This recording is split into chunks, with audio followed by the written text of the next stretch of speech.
RRB, l'invité du matin. Et ce matin, nous sommes en compagnie de Yoann Lecourrieux, président de l'OPT. Bonjour. Bonjour. Merci d'être avec nous ce matin pour revenir notamment sur la dernière réunion du conseil d'administration de l'Office, un conseil au cours duquel vous avez été renouvelé au niveau de la présidence.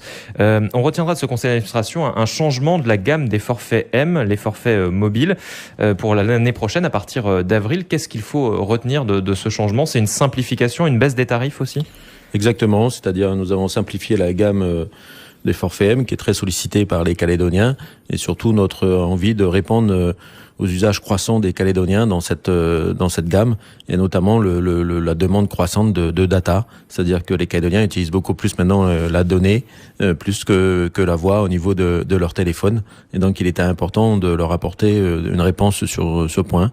Donc ce qui a été décidé de mettre en œuvre dès avril 2022, le temps que ce qui a été décidé par le conseil d'administration au niveau des baisses tarifaires et des ajustements soit validé aussi par le gouvernement de la Nouvelle-Calédonie dans les semaines à venir. Donc sur la data mobile, on est sur des consommations qui sont proches de la métropole au niveau des habitudes des Calédoniens ?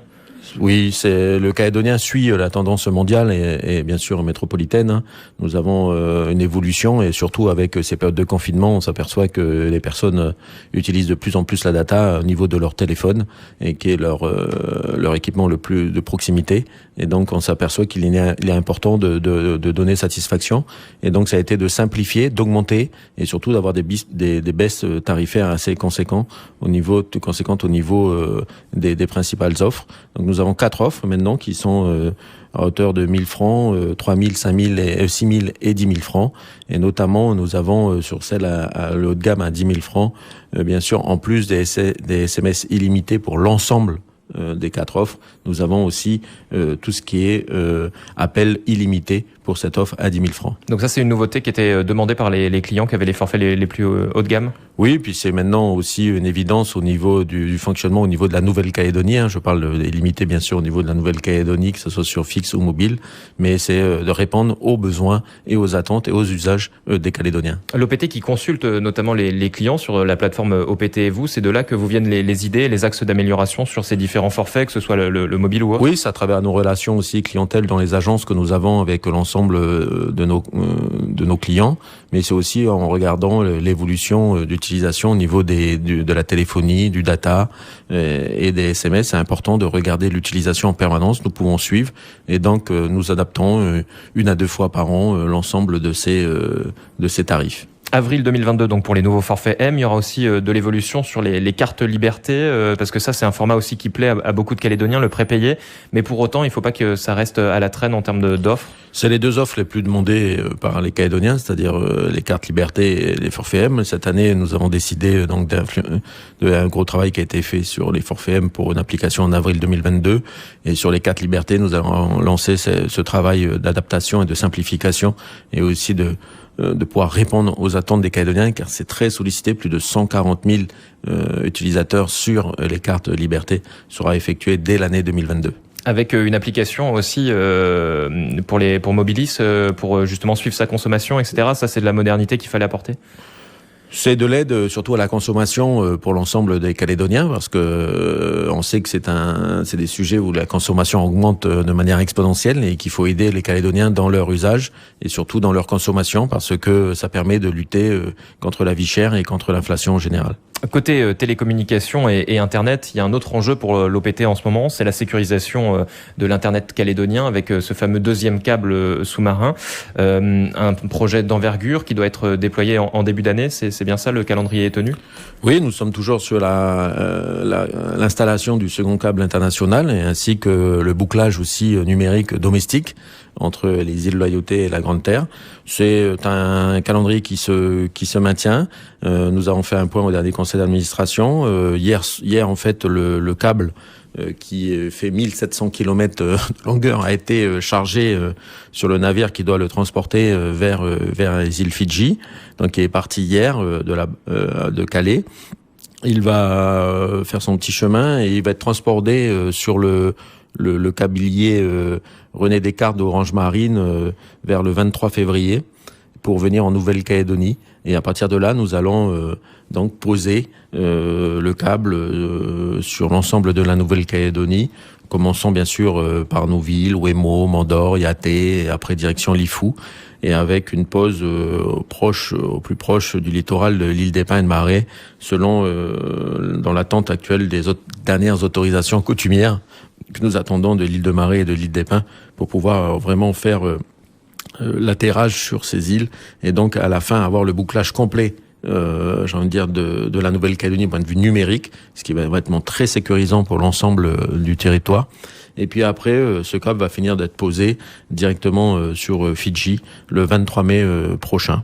Et donc après, nous avons une phase de test de l'ensemble de ce câble, que ce soit interne ou externe, international. Et nous allons, on pense le mettre en fonctionnement pour août-septembre 2022.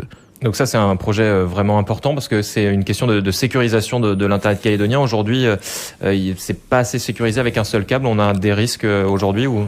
Il y a toujours des risques. Il suffit de voir ce qui s'est passé à Tonga il y a quelques années où nous avons eu pendant plus de 15 jours une île qui n'avait plus de contact au niveau numérique avec le monde. Et on peut voir maintenant au quotidien que ce soit notre téléphonie, le système bancaire, le système médical et autres, que nous aurons des gros problèmes de communication, même si nous peut-être ça durerait moins que 15 jours. Il est nécessaire de sécuriser et surtout de s'ouvrir d'autres mondes. Et donc l'idée de se connecter sur Fidji, c'est pouvoir se connecter après avec les différents autres câbles océaniens sur Wallis et Futuna et sur la Polynésie qui est connectée après avec d'autres îles du Pacifique. Donc c'est vraiment avoir ce maillage océanien au niveau de la région Pacifique. Au-delà de la stratégie, ça va changer quelque chose pour le consommateur ? Pour le consommateur, ça va changer surtout pour les grands consommateurs. Ça va sécuriser et au niveau, on s'aperçoit de l'interne, c'est-à-dire au niveau du bouclage numérique. Lorsque nous avons des installations qui sont coupées, par exemple, lors d'événements climatiques, lors des derniers cyclones, que ce soit sur la Grande Terre, on pourra passer par les îles, par le second câble pour desservir le nord de la Grande Terre ou inversement, lorsqu'il y a un problème sur les îles, on pourra passer par le câble actuel pour desservir les îles. Donc, avoir une sécurité, ce doublement de câbles en interne permettra, et ce bouclage numérique, vraiment de sécuriser l'ensemble de la Nouvelle-Calédonie d'un point de vue numérique. Et Yoann Lecourrieu, c'est un dossier qui a connu aussi un volet judiciaire important. La SCCI qui avait un projet concurrent attaqué l'OPT à plusieurs reprises auprès de plusieurs juridictions, notamment pour contester le monopole de l'OPT sur ce point-là précis du câble sous-marin. Où est-ce qu'on en est aujourd'hui ? Il y a toujours des procédures en cours ?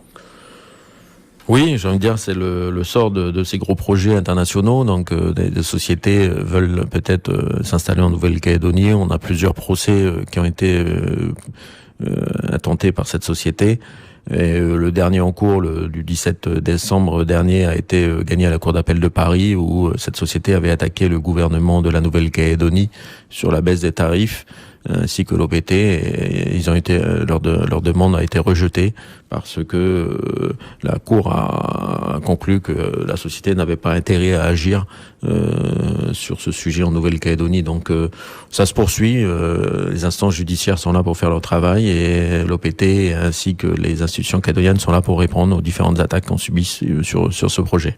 Mais le projet va bien être mis en place. Comme je l'ai indiqué, les 1700 km de câbles sont embarqués sur le bateau, vont arriver à Fidji, puis bientôt en Nouvelle-Calédonie. Donc on va pas les garder dans un dock, ils vont être installés et ils vont être bien sûr utilisés dans les meilleures conditions le plus tôt possible.